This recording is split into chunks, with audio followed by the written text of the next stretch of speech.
Zona Viva se llena de orgullo porque tenemos a muchas invitadas y a muchos invitados que han estado trabajando el día de hoy para tener pues un Querétaro más verde, para tener un espacio público de convivencia en paz.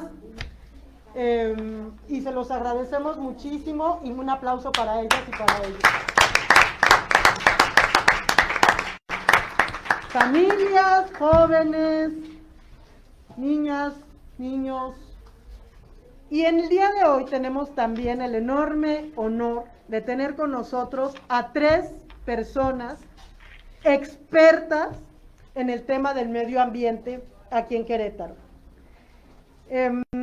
Voy a empezar a presentarlos.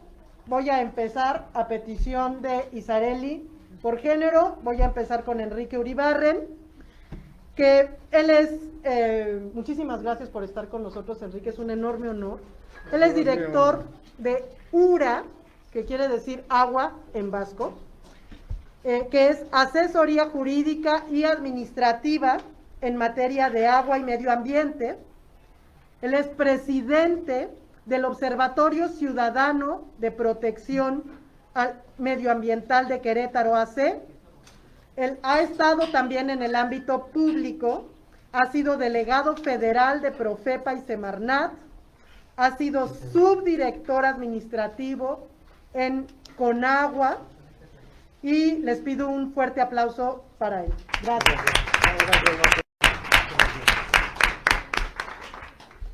Tengo el honor de presentar a Isareli Rosillo. Gracias. Nuestra muy admirada doctora Isareli Rosillo. Ella es doctora en Derecho por la Universidad Autónoma de Querétaro. Es investigadora y abogada litigante en materia de derechos humanos y medio ambiente. Ella ha elaborado 20 legislaciones locales para el Estado mexicano en su conjunto y 3 legislaciones internacionales. Ella ha elaborado también planes y programas en materia ambiental para muchísimos gobiernos. Les pido por favor un aplauso para Isareli. Y también es un honor para mí presentar a la maestra Claudia Romero. Ella es abogada especialista en derechos humanos, es consultora de diseño y evaluación de políticas públicas con enfoque de derechos humanos.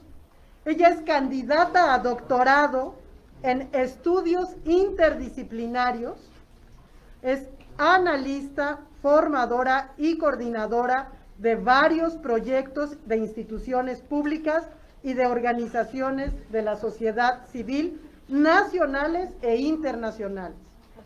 Y es presidenta del Museo Bajoterra, que es un museo virtual, único en su género, en el cual aprendemos, nos divertimos sobre problemas medioambientales en Querétaro. Muchas gracias por estar aquí, es un enorme honor tenerte aquí, Claudia. Gracias.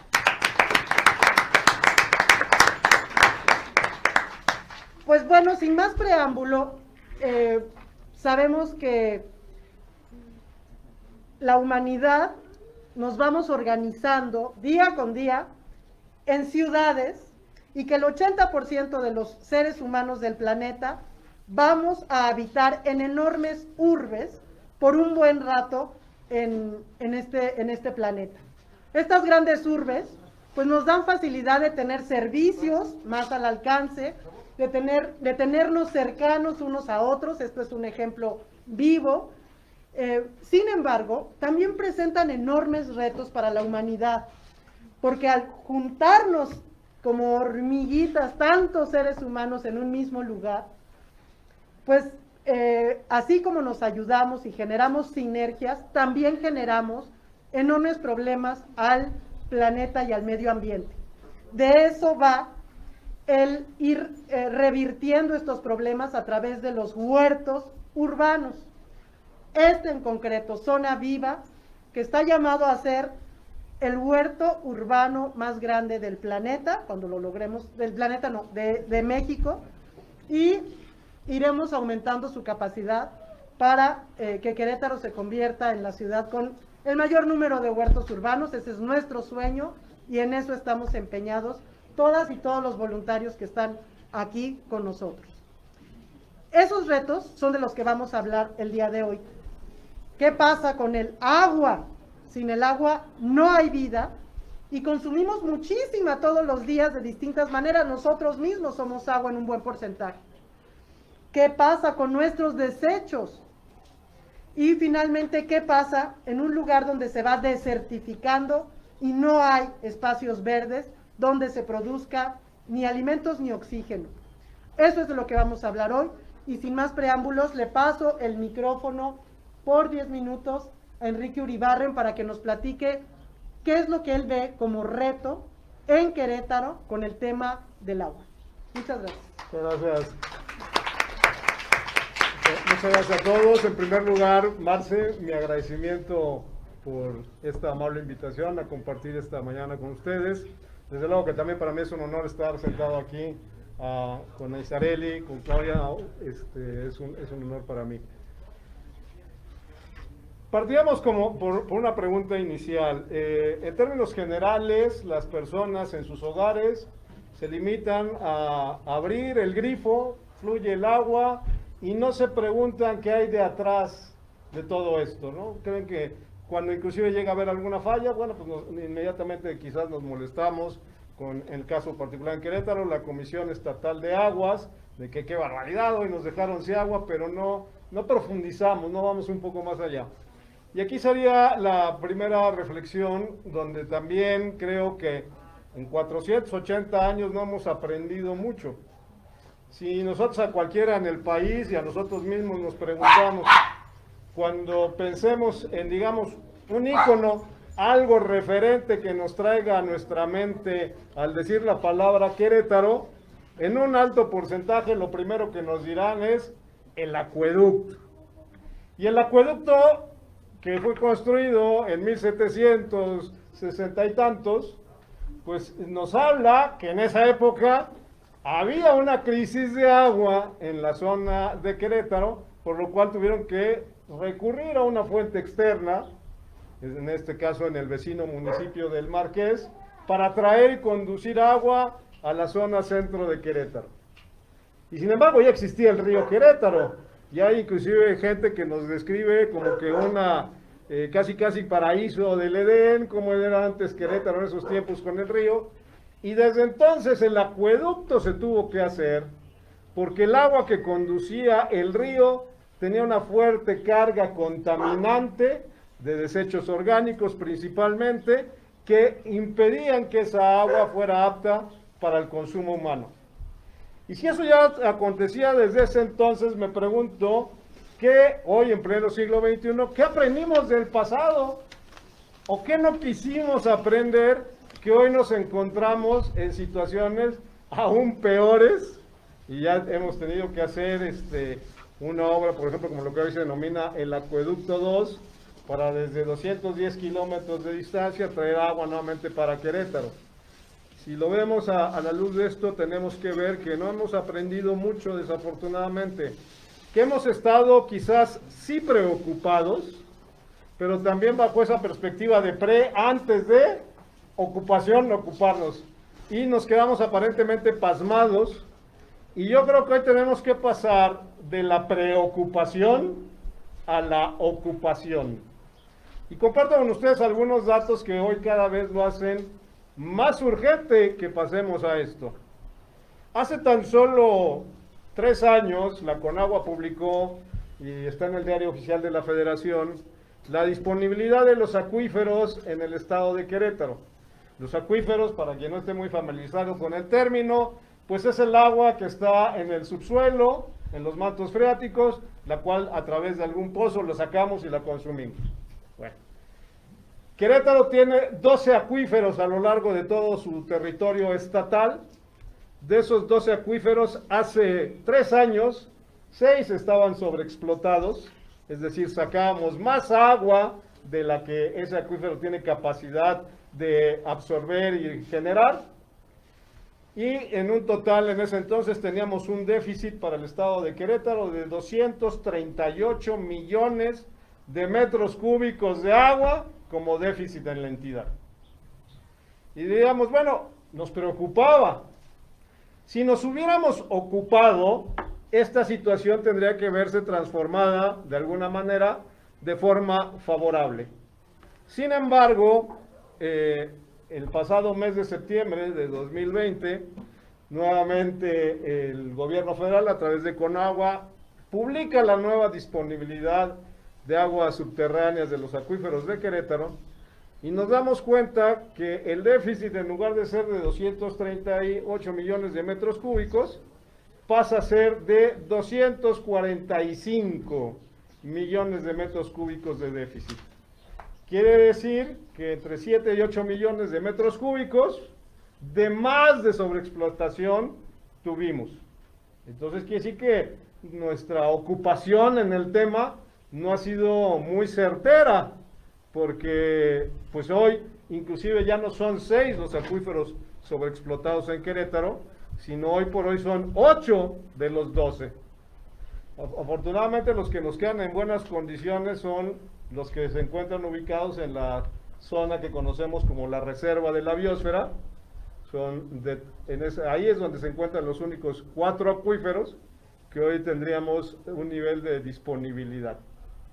El resto, donde ha crecido, como bien lo decía Marce, las zonas urbanas, las concentraciones, esta mancha urbana, pues ha venido incrementándose. Y en el caso particular de Querétaro, a lo mejor alguien ya más puntual en los datos me podrá decir, oye, es que con la introducción de Acueducto 2, en el Valle de Querétaro logramos que disminuyera el déficit en 3 millones de metros cúbicos anuales.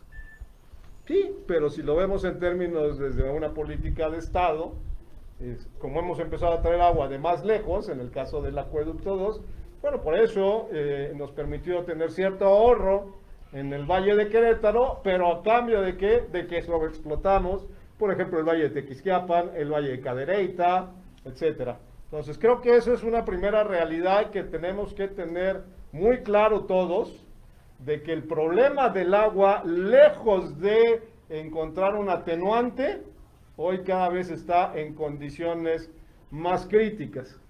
Y el problema de los acuíferos, ahorita que veo aquí enfrente de mí estas botellas con agua y flores, aquí podemos ver cuánta agua tiene la botella. Podemos saber cuánto es el agua que le resta a esa botella. En el caso del acuífero, hagan de cuenta que la botella es negra y no vemos cuánta agua tiene todavía ese acuífero. Lo cierto es que, por ejemplo, cuando se empezaron a perforar los primeros pozos para agua de consumo humano en la ciudad de Querétaro, por allá de 1950, había que perforar 20 metros de profundidad para encontrar agua. Hoy les pongo un ejemplo. Hace unos cuantos años, en un centro comercial conocido por todos, en la zona del Paso de la República, hoy conocido como Antea, en ese centro comercial, los dueños quisieron hacer un pozo para abastecer de agua al centro comercial. Obtuvieron los permisos y demás, y a los 450 metros de perforación, que no encontraban agua, se preguntaron si aún valía la pena seguir perforando más, a ver si encontraban agua.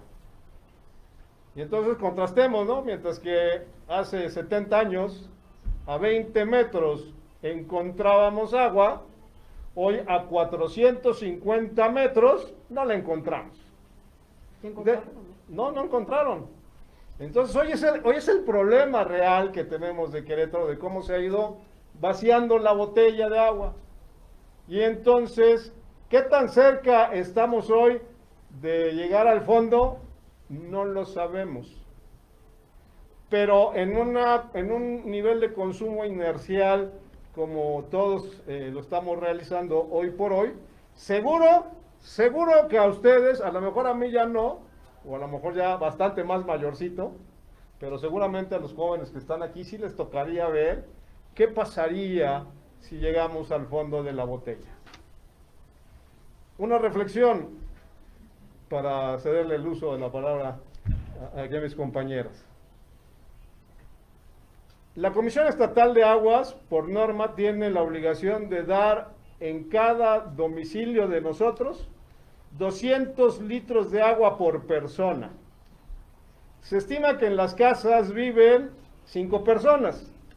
Luego entonces la obligación de la SED es dotar por cada casa de 1000 litros diarios de agua. Por eso inclusive los tinacos estos Rotoplas, precisamente por eso su capacidad es de 1000 litros, porque así están cumpliendo con la dotación de los 1000 litros de agua por domicilio diariamente. Sin embargo, hoy en Querétaro el consumo promedio por habitante de agua no es de 200 litros, es de 350 litros por persona diarios. O sea, estamos casi doblando la cantidad de agua que debiéramos consumir. Y habrá a lo mejor quien dice, no, es que vivir con los 200 litros es complicado. Bueno, pues como un ejemplo de una experiencia, llamémosle exitosa, no muy lejana de Querétaro, en el municipio de León, en el vecino estado de Guanajuato, el organismo operador ahí solo surte 132 litros de agua por persona y viven bien los de León, ¿eh? Inclusive si aquí en Querétaro hiciéramos este simple esfuerzo, en conforme al ideal, en lugar de consumir los 200 litros, consumiéramos, le quitáramos un garrafón, consumiéramos 180 litros por persona, eso impactaría en beneficio del acuífero de Querétaro con un ahorro de 41 millones de metros cúbicos extraídos anualmente. Si empezamos a generar esos ahorros, con otras acciones también importantes que se tienen que realizar en el campo, etcétera, pues estaríamos dando viabilidad a 3 cosas. Estaríamos dando viabilidad al crecimiento demográfico que tiene Querétaro, estaríamos dándole viabilidad al crecimiento económico con la implantación de nuevas fuentes de empleo, industrias en el estado, y lo más importante, estaríamos dándole viabilidad para el consumo humano. Pero si no adoptamos este tipo de prácticas, si no la implementamos, si no hacemos inclusive que se traduzcan en política pública, de seguir en el esquema en el que vamos, con toda certeza les digo, vamos a llegar al fondo de la botella y nos va a pasar como le pasó a Johannesburgo hace 4 años, cuando en Johannesburgo ya estuvieron a nada de llegar a lo que ellos denominaron el día D. El día D era que ya no había agua para abastecer a los ciudadanos en Johannesburgo, y que implicaba el corte de suministro domiciliario y que los ciudadanos tuvieran que ir a un hidrante público con unas botellas, un bidón de 20 litros, que era lo máximo de agua que les podían dar para todo su consumo y actividades diarias, 20 litros. Si no queremos llegar a eso, creo que hay que tomar conciencia de la realidad, no preocuparnos, pero sí ocuparnos en el tema. Hasta ahí dejo los datos más. Pues interesantísimo, muy interesante, preocupante. Continuamos con Isareli. Y pasamos a la parte de preguntas. Eduardo nos pasa las que estén en Facebook, pero aquí con nuestros amigas y amigos tenemos muchas. Como esto es un conversatorio, la plantearía y pues cada quien vaya respondiendo lo que ustedes consideran. Aquí tenemos las preguntas de Mitch Arteaga. ¿Dónde está Mitch Arteaga?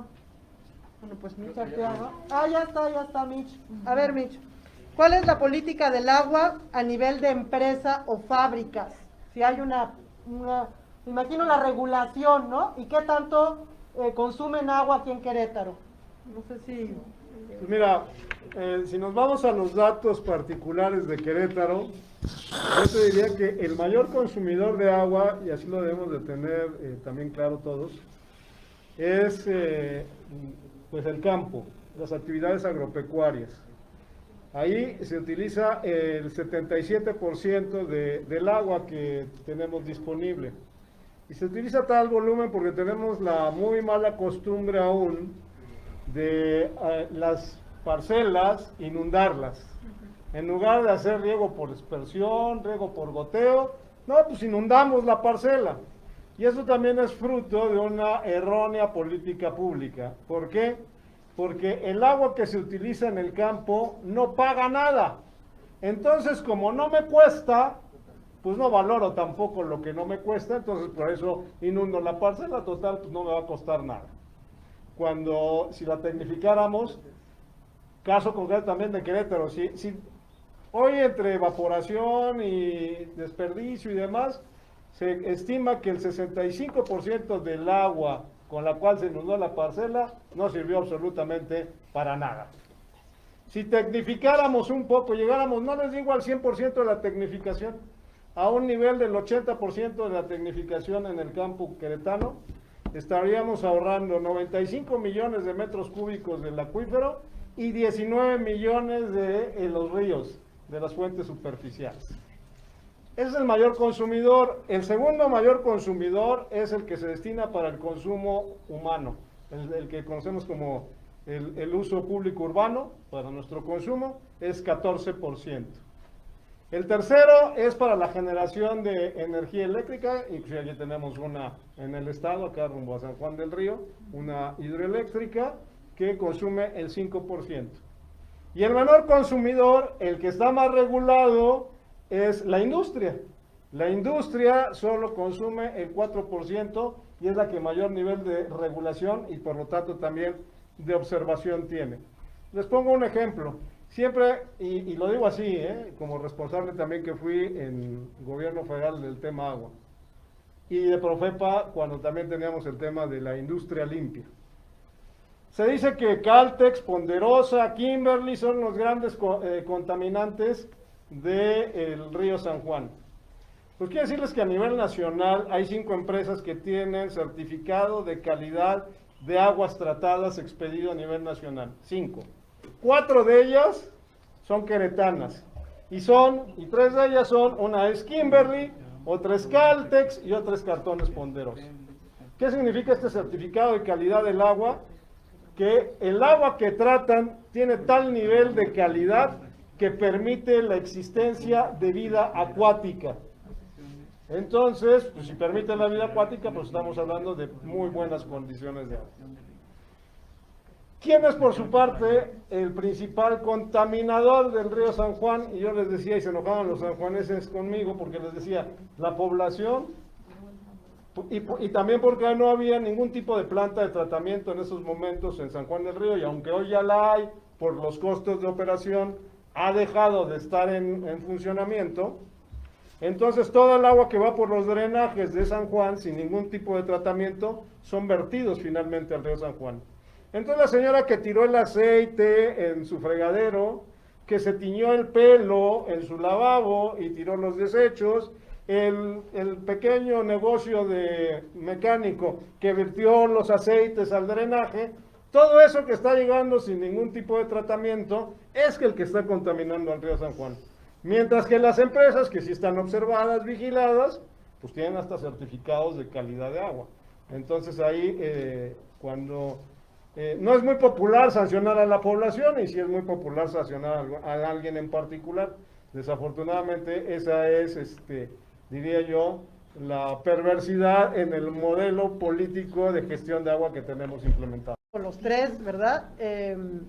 Ya para cerrar, lo que nos preguntaba aquí, sí quedó contestada tu pregunta, ¿verdad? Sí. Sergio Santarrita, que aquí está con nosotros. Según la FAO, la agricultura, ya contestaste algo, ocupa el 69% del agua. ¿Qué opinan de la agricultura protegida? No sé si a lo mejor no queda claro. Por agricultura protegida, ¿qué debo de entender? En la agricultura se ocupa un suelo, entonces muchas veces los suelos no son fértiles para producir tal o cual. Y en la agricultura protegida se aumenta la producción en menor espacio. Entonces, ¿qué opinan para un futuro eso sea más viable que seguir produciendo en suelo? Mejorar nuestros sustratos, ¿no? Toda esta producción que se hace en huertos verticales, sin tierra necesariamente, con sustratos específicos. No, bueno, de hecho yo creo que debería ser una tendencia que deberíamos de adoptar. Yo daba hace rato el dato de Querétaro, ¿no? Que es Agua. el 77%, Gracias. en donde se dilapida el recurso de manera importante. Entonces, este tipo de agricultura a la que hace referencia, desde luego, utiliza muchísimo menos agua. Yo creo que usa una cuarta parte de la que se estaría utilizando o menos. Su producción es mayor y de hecho también es algo que hoy en las ciudades se debería de fomentar, ¿no? Esta serie de que ya en algunos lugares en la Ciudad de México hasta ahora se vende como muy nice ese edificio en donde se hace algún tipo de cultura es cultivo orgánico a través de técnicas hidropónicas y demás, y entonces ahora a eso ya está, es un plus de lujo en algunos edificios de la Ciudad de México. Pues bueno, desde luego que es hacia lo que tendríamos que tender a implementar de manera urgente, ¿no? Y sobre todo, esto lo pudiéramos lograr el día que valoricemos el recurso agua que se destina en el campo. Por tanto, no sucedería lo mismo que hoy están muy de boga las instalaciones para poner energía solar en nuestras casas, ¿no? Aunque bueno, con el presidente López Obrador está debate eso, pero eso es harina de otro costal. Pero los paneles solares hoy están, precisamente porque en la medida que se va encareciendo la luz, pues entonces tendemos a buscar ahorrar, y ahí sí ya volteamos a dar la naturaleza. Si nosotros le pusiéramos el valor que debería tener el agua también que se utiliza en el campo, estoy seguro que ya no se tiraría como se está y se buscarían técnicas más eficientes de ahorro. Entonces es algo que también tendríamos que buscar, y seguramente llegaríamos a aterrizarlo en esquemas como el que señalas, ¿no? Pues sí, claro, por supuesto, Claudia. Adelante. No sé si-